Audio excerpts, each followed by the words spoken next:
Good morning, afternoon, or evening. My name is Jose Arturo Romero Hernandez, and today I'm going to talk about Celestine Freinet. In this presentation, I will mention who he was, a little about his pedagogy appears, and the objective of this pedagogy, fundamental and general principles, his work techniques, and the role of the teacher according to his pedagogy. I will also cover how both his pedagogy and techniques influence the education we know today and conclude if his pedagogy helped to learn a new language or not. Célestin Freinet was born in Gars, a village in the French department of the Alpes-Maritimes in southern France, on October 15, 1896, into a family of peasants who work as weavers who care to promote a good education in their son. His first years of life were spent in the village. His growth in a natural environment with hard tasks will mark the evolution of him in thinking and reasoning about what he believes that he needs a student to learn correctly. He attended school and he's experienced his education as something boring because for him school was a place apart from the world. He was a French teacher of rural origins and vocation. He played an important role in the school innovation of the 20th century and continues to influence teachers. Freinet realized the problems of pedagogy in 1920s and tried to give them the solution that, according to him, would be the necessary ones for the formation of the children in an environment in which the children's thought and life are the main ones. It means that his pedagogy is mainly based on the child's perspective actively, but I don't mean that teachers don't matter here, but their participation is less than in the traditional way that we all know. From the beginning of his professional life, his main interest has always been to improve the social and cultural quality of the working class. His greatest pedagogical contribution is constituted by his vision of the child, work, and society as inseparable and complementary elements in the educational context.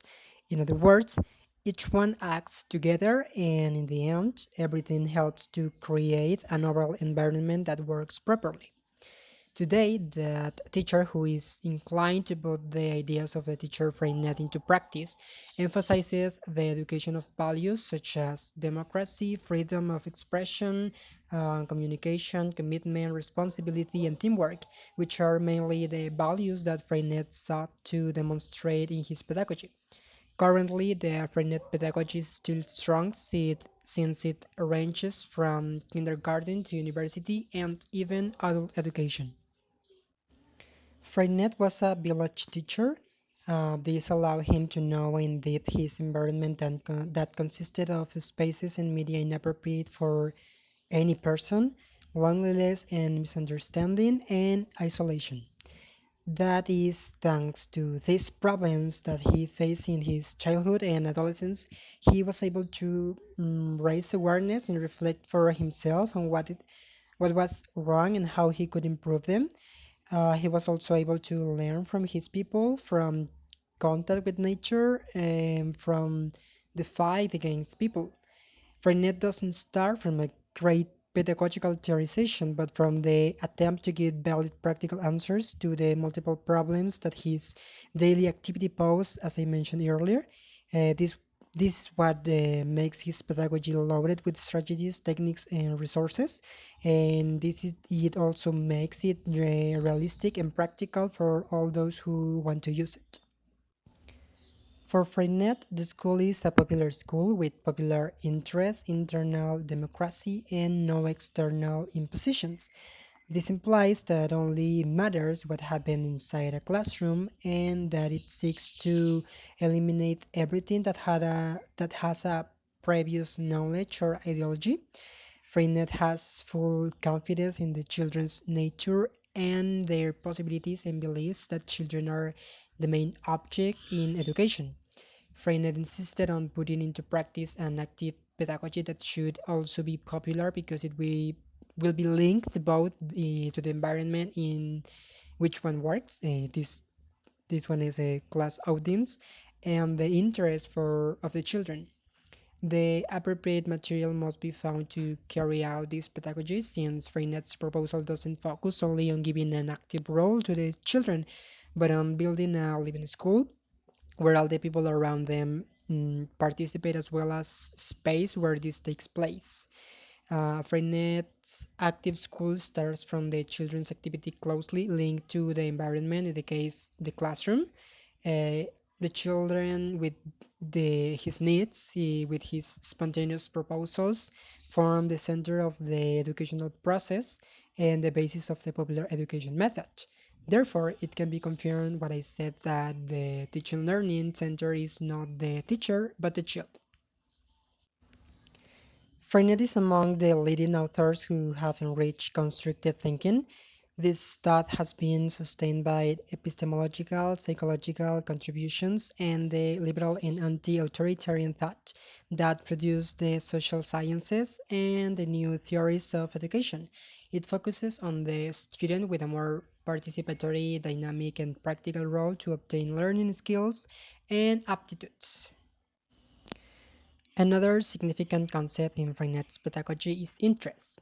This caused me a bit of confusion and made me reflect on his pedagogy, and I even question it. And in a moment, I will say why. Well, Freinet says that school activities should start from the interest, the needs of the children, and therefore the work should be perceived by them as useful task. To cultivate interest and keep it alive, Freinet seeks the most appropriate strategies for children to feel the need and importance, individual and social, of what they do.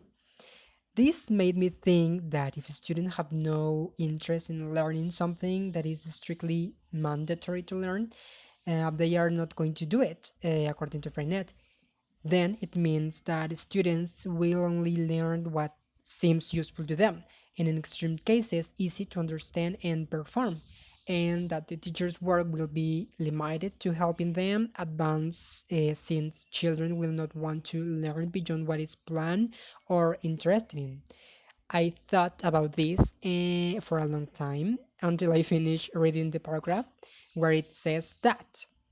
Hence, the basis of school activities is individual, or the teamwork of affinities always focus on the interests of the student. This means that the interest only applies to individual and team activities such as presentations, lectures, or whatever, since the topics of these can be chosen by themselves according to what interests them and they know, helping to better understand the subject or know more about it. This implies that regardless of how significant the material to be learned is, if the student intention is only to memorize it, the learning process and the product will be spontaneous, meaning that the student will forget it sooner or later. Now, if the student is willing to learn, the learning process and the product will not be meaningful if the material doesn't relate to their previous ideas. Thanks to that little paragraph I read, I advise you to read the entire paragraph before you start making assumptions and questioning someone else's ideas, as it can create misunderstandings. Freinet proposes fundamental and general principles in his pedagogical system. The fundamental principles that he mentioned are expression, communication, and creation, experimental trial, cooperative and participatory life, and school life relationship. Expression, communication, and creations are basically priority functions of the individual that allow children to build themselves as a person, a critical and creative thinker in their environment. Experiment trial, Freinet says that knowledge cannot be transmitted from the teacher who knows to the student who doesn't know. He affirms that children acquire other knowledge from what they know and possess. And in the same way, he applies a search method, means of acquisition, a critical spirit, a method of analysis and synthesis. Cooperative and participatory life. Here, the student learns to carry out written and practical school assignments by helping others in teamwork. This gives them a sense of responsibility. And finally, school life relationship. As he says, the teaching begins with the observation of daily life, since there is a strong relationship in what happens daily outside the class, which, when observed, give rise to reflection from for different classes such as mathematics, history, geography, art, science, etc. Among the general principles I could find, that children come to school with their own life experiences, knowledge, questions, and curiosities. Children seek with their classmates answer to their questions, both outside and inside the classroom, with the ways of communication they know. It should be considered, and something that I forgot to mention at the beginning of the presentation is that Freinet's pedagogy considers individual learning rhythms. That is why children use the specific tools that Freinet provides. Children will develop their personality to the maximum in a community that serves them and which they serve. It means that they are going to be formed as people to be part of a society to which they are already part, but in a lesser way, obvious. Tomorrow's teaching should be centered on the student. Let's remember that these are principles proposed by Freinet following his pedagogy, which focuses mainly on the student. Okay, and finally, children build their personality with everybody's help. Teachers, for their part, will focus on health, the individual progress of students, and that they are on the right path in their learning, in the creative and aptic capacities of the student, in the maximum power to carry out activities in class, in the richness of the educational environment, in the material and techniques that will allow a living and complete neutral education.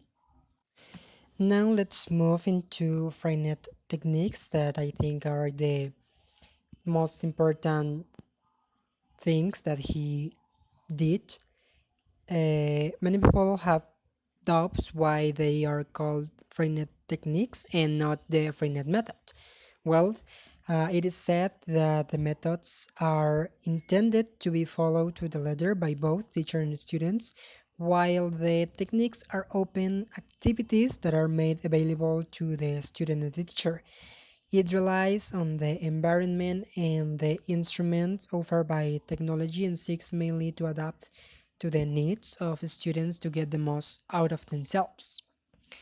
These techniques that Freinet proposed at the time have three principles, which are freedom of expression, life in cooperation, and participation in the classroom.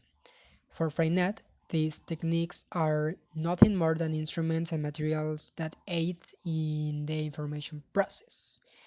He proposed these techniques, which are free text, school printing, school correspondence, school diary, school assembly, and classroom library.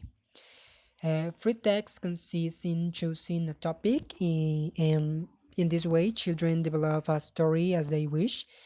Could be either written or oral. Um, this technique wanted to separate the text that society was used to reading, like general cultural text, or I don't know, Paco el Chato, that we all know. Uh, Here, children's get creativity and imagination were needed. School printing. This complements free text because it allows the printing of all the text that the students make, and in this way they stay in class, they can share it with their classmate and with the teachers too. This school printing press makes the students see that what they create has a meaning, and that it is not written only out of obligation, but that what they are writing someone else may be interested in. They realize that this makes sense to someone else. It can also be illustrated so that in this way the text is related to the image and it looks more striking. These texts are exhibited in class by themselves. School correspondence. This is a kind of email where you can send a letter or drawing of experiences to another person, and in this way communicate with students from other schools or their school. It can be achieved individually or in teams, and its main function is for students to meet more people and get to know themselves. School diary. This consists of grading an event that happened on the day to each of the students, and the following day it is read by another student. And this technique helps to improve reading and writing. School assembly. Its purpose is to deal with a specific issue through meetings and with authorities that change each time this is held. With this technique, it seeks to improve the verbal reasoning of each student, writing, and responsibility of those in charge. And finally, school library. These are books classified according to the needs of the student. In this case, the students are the ones who earn them, and this helps the students to manage the information and to acquire the habit of study and research. Freinet says that the role of the teacher is important and is the key in the education of students, but in a passive way. He proposes several points that a teacher must fulfill in the classroom. Among them are teachers must know their students since they grow and develop in an environment different from the school environment. So the teacher must understand the needs so that in this way he can help them with activities that are to their liking. Another important point is the way teachers show their authority to the students. Freinet says that the teacher shouldn't put too much emphasis on instructing a child, but has the option of listening to what each student has to say to enter an environment of trust and generate interest in learning certain topics and promote free expression that was previously commented at Freinet 6 in his pedagogy. He also says that teachers should collaborate in the students' learning and their decision making and not be the one who controls what the students should learn and do. He affirms that for better education, children must be completely liberated from the authority of adults to successfully achieve their learning. And Freinet says that a good teacher speaks little and acts more. It is more than evident that to achieve everything that Freinet proposes in his pedagogy, the role of the teacher must change completely. That is, the teacher must modify his attitudes in the classroom so that the role of the student is more active and completely different from that applied in the traditional pedagogy that we all know. This mainly implies only in the changes of attitudes. It focuses on how a teacher must be to able to teach and not on how it should be taught. In my opinion, Freinet's pedagogy and all that he achieved had a positive impact on education today. However, I am not 100% sure that this is the case when learning a foreign language. His pedagogy focuses, let's say, on autonomous learning or something similar, and this wouldn't help a student who wants to learn another language to achieve it satisfactorily. I am not saying that it should be like that. As it is known, many students learn another language on their own, or those who choose to learn it as a profession, such as teachers, translators, or interpreters. I am referring only to what is secondary, preparatory, and university education, where learning a second language is seen as one more subject that students must take and not as an elective subject, which, if so, wouldn't be very popular with the students, you know?